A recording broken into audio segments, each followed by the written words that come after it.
L'Éternel parla aux poissons, et les poissons vomit Jonas sur la terre.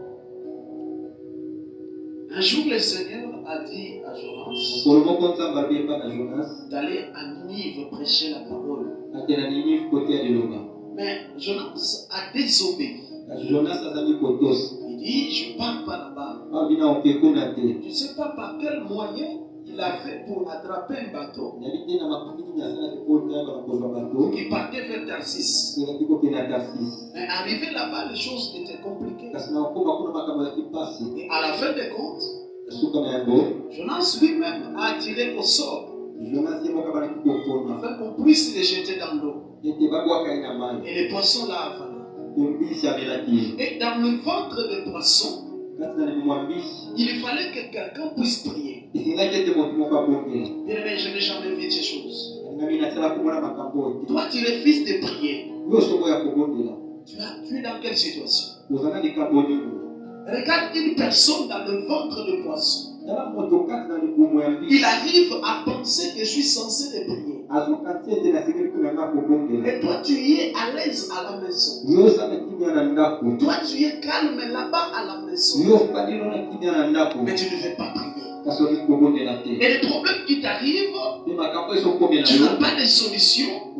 Tu penses que les solutions viendront aux hommes. Non, dans la vie, il y a certaines choses. Mais croyez-moi que tu trouveras des solutions auprès de Dieu. Jonas a désobéi à Dieu. Mais il est revenu à Dieu pour dire, Seigneur, si seulement tu oses à me sauver, tu oses à me délivrer du ventre du poisson, Seigneur, je donnerai des actions de grâce pour toi. Et du coup, ça c'est une prière prophétique. C'est quoi la prière prophétique? La prière prophétique, c'est celle qu'on fait et on prend des paroles qui viennent de Dieu lui-même et on les remet à Dieu. C'est ça la prière prophétique. Nous sommes habitués de faire des prières des autorités. Nous sommes habitués de faire des prières, des demandes, de chasser les démons. Et nous ignorons qu'il y a d'autres prières qui existent. La prière prophétique, nous prenons la parole de la bouche de Dieu, inspirée par l'Esprit de Dieu. Et ensuite, ce qui vient, c'est quoi? C'est qu'on remet cette même parole à Dieu. Nous voyons aussi quelque part, Anne a fait cette même prière. Et le résultat de la prière prophétique est dans l'immédiat pour une personne. Qu'est-ce qui bloque bien aimé dans les Seigneur? C'est que le peuple de Dieu n'est plus inspiré. La prière est devenue comme une routine. La prière est devenue comme je suis habitué de prier, laisse-moi prier. Non, ce n'est pas un passe-temps la prière, mais plutôt que la prière. C'est en fait quand une personne entre dans la dimension prophétique, et c'est là où il peut dire des choses devant Dieu et présenter sa gloire devant le Seigneur. Et c'est ça la prière prophétique. Vous qui me suivez partout où vous êtes, prenez le temps de la prière, mon frère. Prends le temps de la prière, ma soeur. La prière, ça délivre. La prière est efficace. Et quand tu ne le fais pas, mon frère, ma soeur, sachez-le, mon frère, ma soeur, c'est un problème sérieux.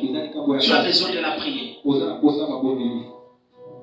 allons lire encore Psaume, chapitre 91, verset 1er. Psaume, chapitre 91, verset 1er. Celui qui demeure sous l'abri du Très-Haut repose à l'ombre du Tout-Puissant. Ici, nous voyons une autre prière dans une autre personne. Il dit, celui qui demeure sous l'abri du Très-Haut, il est sous l'ombre. Donc, c'est comme si une personne est protégée, partant pas seulement de sa foi, ni de sa conduite. Mais c'est aussi par rapport à la dimension de la prière qu'il fait. Est-ce que nous sommes dans la présence de Dieu? C'est lui qui demeure sous l'abri de l'ombre. C'est lui qui demeure dans la prière. Donc c'est celui qui s'approche auprès de Dieu. Il est sous l'ombre de la puissance de Dieu. Bien-aimé, dans ce monde, tu peux avoir l'argent, tu peux avoir tout. Mais lorsque tu manques la sécurité divine, cela, croyez-moi, c'est un problème sérieux. Vous voyez Job, comment il avait tout. Mais quand il a été attaqué, il y a une chose que Dieu n'a pas voulu que le diable puisse franchir. C'est sa sécurité divine. Bien-aimé, la prière, la présence de Dieu, dans la prière, je t'en prie, fais l'effort, fournis cet effort de prendre du temps dans la prière. Et dans la prière prophétique, on ne voit pas Dieu, mais nous croyons qu'il est présent quand tu pries et qu'il attend que nous te voie et qu'il va te répondre. C'est ce que David a compris. C'est comme ça qu'il dit, sous l'abri de l'ombre de l'Éternel, nous sommes dans son ombre. Il nous couvre quand nous sommes dans sa présence. Et il y a trois manières d'entrer dans la présence de Dieu. Dès que nous sommes là, nous sommes dans la présence de Dieu. Parce que là où il y a la parole de Dieu, Dieu est présent. Et quand tu entres dans la prière, Dieu est présent. Et quand tu es dans l'adoration et dans le louange, Dieu est présent. C'est là où je dis il y a trois manières d'être dans la présence de Dieu. Vous qui nous écoutez, bien-aimés, les temps difficiles. Il y a le prophète Moïse qui a dit, rachetez les temps car les jours sont mauvais. Le prophète Moïse savait dans quel temps est-ce que nous sommes maintenant. Bien-aimés, nous allons lire Éphésiens chapitre 6 verset 18. Éphésiens chapitre 6 verset 18. Faites en tout temps par l'Esprit toutes sortes de prières et de supplications. Veillez à cela avec une entière persévérance et priez pour tous les saints. Bien-aimés, ce qui me captive dans ces versets, c'est qu'il dit veillez en toute entièreté. Faites en tout temps des prières et supplications. De toutes sortes de prières. Mais à la fin, l'apôtre Paul signifie et il dit veillez à son entière. Ça doit être une préoccupation de chacun. Ça doit être un défi. Tu dois les ressentir dans ton cœur, dans ton âme, dans ton esprit. Et que je n'ai pas encore pris. C'est comme nous cherchons la nourriture. C'est comme on sent que tes habits est sale. Il faut que je sois propre. C'est-à-dire que c'est ça la prière. La prière, ce n'est pas une simple récitation, mais plutôt que la prière être dans la présence de Dieu et vivre sa gloire. Ce que j'appelle le El Shekinah. Non, chrétien que vous êtes, mon frère, ma soeur, évitez les routines. Évitez comme si la prière est devenue comme si laissez seulement que je prie parce que les gens me voient, que les gens m'entendent. Non, dans la prière ce n'est pas que les gens me voient, ni les gens m'entendent, mais dans la prière c'est en fait son cœur qu'on déverse à l'Éternel. Pas seulement pour ce qu'il a fait, mais pour ce qu'il fera aussi derrière. Et c'est ça la prière. Bien-aimé, je te recommande là où tu es, si tu m'entends, fléchis les genoux, prends ton temps dans la prière. Il ne faut jamais baisser les bras. Même si ça marche, même si ça ne marche pas, sachez que le Seigneur t'écoute. Il est là pour toi. Il veille pour toi. Cherche à chaque fois être dans sa présence. Il y a des gens qui ont les slogans en train de dire: oh, j'ai longtemps commencé à prier. Mais qu'est-ce qui change? Écoutez, il y a toujours quelque chose qui change. Si tu as la foi, la Bible me dit: personne qui vient dans sa présence et qu'il soit le même. Et si toi tu demeures le même, parce qu'il y a quelque chose que tu ne comprends pas. Savoir déverser son esprit, son âme et son corps à l'Éternel quand tu es dans la prière. Nous allons lire dans Jude, chapitre 1er, comme il y a dit chapitre, verset 24 à 25. Nous lisons pour la gloire du Seigneur. Amen. Or, à celui qui peut vous préserver de toute chute et vous faire paraître devant sa gloire irrépréhensible et dans la détresse, à Dieu seul, notre Sauveur, par Jésus-Christ notre Seigneur, soit gloire, majesté, force et puissance, dès avant, tous les temps et maintenant et dans tous les siècles. Amen. Bien, ici, Jude, il est en train de dire que à celui qui peut nous sauver de toute justesse, de tout problème, de toute situation. Et cela, il s'appelle Jésus-Christ. Il a été hier une pierre qui a été rejetée par Israël, mais plus loin est devenue une pierre angulaire. C'est-à-dire, il veut devenir le centre de l'intérêt de toute l'humanité. À toute personne qui s'approchera de lui, il a des réponses à donner. Et Jésus, il est le Fils de Dieu. Il est auprès du Père en train d'intercéder pour nous. Quiconque qui fait la prière prophétique reçoit les mots dans le cœur de Jésus et il lui revient ce mots et le Seigneur fait des miracles. Écoutez bien aimé, cessez d'être charnel. Jésus est vivant. La Bible ne trompe pas. Il est assis à la droite du Père.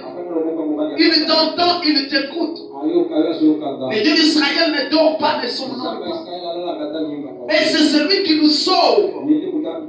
Grâce à Jésus, et nous sommes en contact avec les ciels. Je ne sais pas si un jour tu as eu cette atmosphère prophétique où tu pouvais être en contact avec les cieux.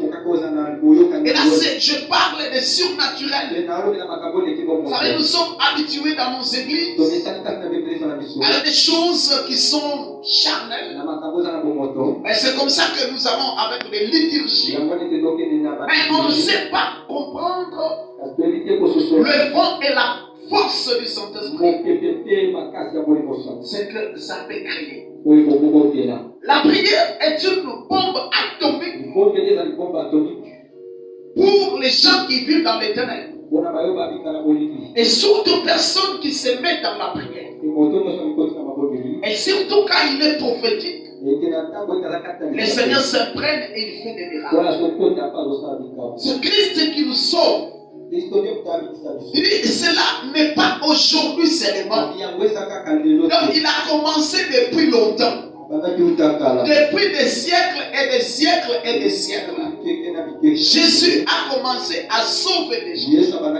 Et jusqu'à son incarnation quand il est venu sur terre, Jésus continue à sauver. C'est là où la Bible dit il allait de lieu en lieu pour faire des biens, en guérissant des malades, en faisant des miracles, en donnant le pain et les poissons aux gens.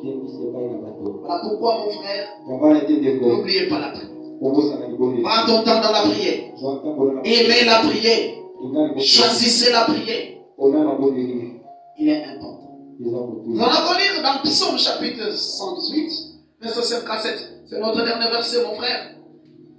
Et afin que tu puisses arriver à comprendre une dimension prophétique par rapport à la vie. Psaume 118, verset 5 à 7. Disant de la détresse, j'ai invoqué l'Éternel. L'Éternel m'a exaucé, m'a mis au large. L'Éternel est pour moi. Je ne crains rien. Que peuvent me faire les hommes?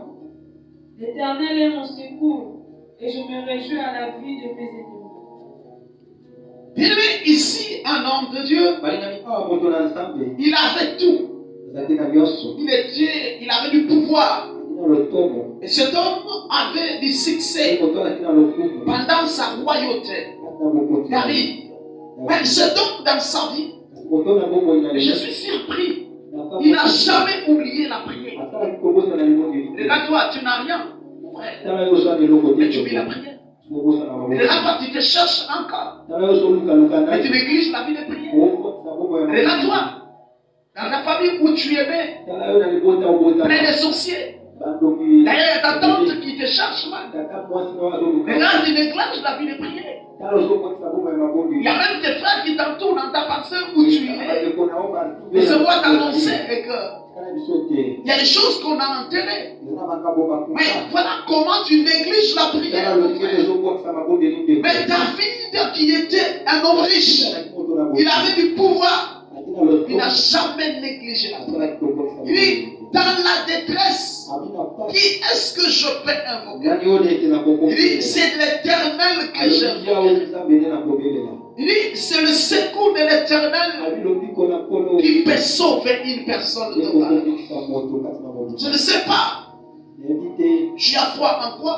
Nous avons foi en quoi? Mais moi je vois en Jésus-Christ. Car l'Éternel agit. Car quand Dieu sauve, il sauve réellement. Et quand Dieu guérit, il guérit effectivement. Et il change les choses. Il est celui qui était capable de changer les données des bâtiments. Il est celui qui était capable de changer les données de cette femme qui coulait de sang, de perte de sang pendant 12 ans. Il est celui qui a changé les données de quelqu'un qui était dans les temples, cette femme, qui avait les dos courbes, impossible d'avancer. Je sais que tu n'avances pas dans plusieurs domaines, mon frère. Mais laissez-moi te dire cette parole. Là où tu es. Si tu m'entends, écoutez. Je ne me présente pas moi, mais je te présente cet homme. Et Jésus, il ne laisse pas qu'il n'abandonne pas. Même si tu es à l'hôpital. J'étais aussi à l'hôpital, mais je suis sorti. Parce que j'ai la foi en cet homme. Et parce que j'ai accepté sa mission. Et crois-moi, fais comme David.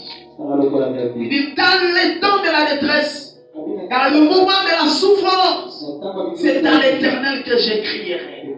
Car c'est lui qui me sauvera. Voilà comment tu es. Quand tu as des problèmes, tu cherches à aller crier à ta tante, sans que tu saches que c'est ta tante qui est l'auteur de ta souffrance. Voilà comment tu es. Quand tu as des problèmes, tu cours derrière l'oncle. Oh, tu ne sais pas que c'est l'oncle qui est l'auteur de toute ta souffrance, et de la souffrance de ta famille. Tu cours par un homme sans que tu saches que la Bible dit, on dit à toute personne, il place son espoir à l'homme. Il faut que nous fondions notre espoir en Dieu. Car c'est celui qui change. Et il te changera.